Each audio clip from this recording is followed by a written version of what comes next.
ఇతను బంటి, ఒక సాధారణ వ్యక్తి.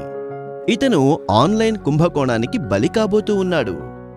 మరితడు ఈ మోసం నుంచి తప్పించుకుంటాడా? రండి చూద్దాం. హలో హలో, బంటిగారు మాట్లాడుతున్నారా? అవునండి. నమస్కారం బంటిగారు. నమస్కారం బంటిగారు. మా లక్కీ డ్రాలో వచ్చింది మీ పేరు. మీరు 50 లక్షల లాటరీ గెలుచుకున్నారు. 50 లక్షల బహుమానమా? అవునండి, 50 లక్షల బహుమానం. మీకు అభినందనలు. నిజమా? అవునండి, నిజమే.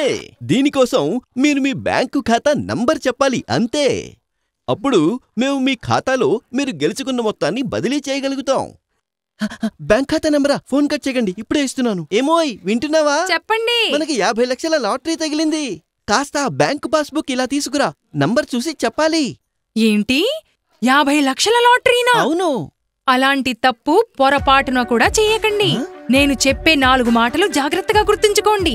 ఏవి? 1, ఒకవేళ ఎవరైనా అపరిచిత వ్యక్తి ఏదైనా ప్రలోభపరిచే ఆఫర్ ఇస్తే అర్థం చేసుకోండి, అదొక కుంభకోణం కావచ్చని. 2, ఎప్పుడూ కూడా మీ బ్యాంక్ ఖాతా, ఓటీపీ వంటి సమాచారం ఎవ్వరికీ ఇవ్వకండి. అర్థమైందా శ్రీవారు?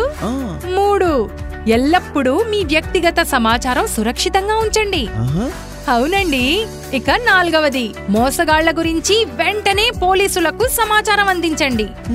అర్థమైందా పెనిమిటి? మంచిదైంది. నేను మోసం బారిన పడకుండా తప్పించుకున్నా. నేను ఇప్పుడే 100 నంబర్కి ఫోన్ చేస్తాను. అలాగే. మిత్రులారా, ఈ 4 మాటలు గుర్తుంచుకోండి.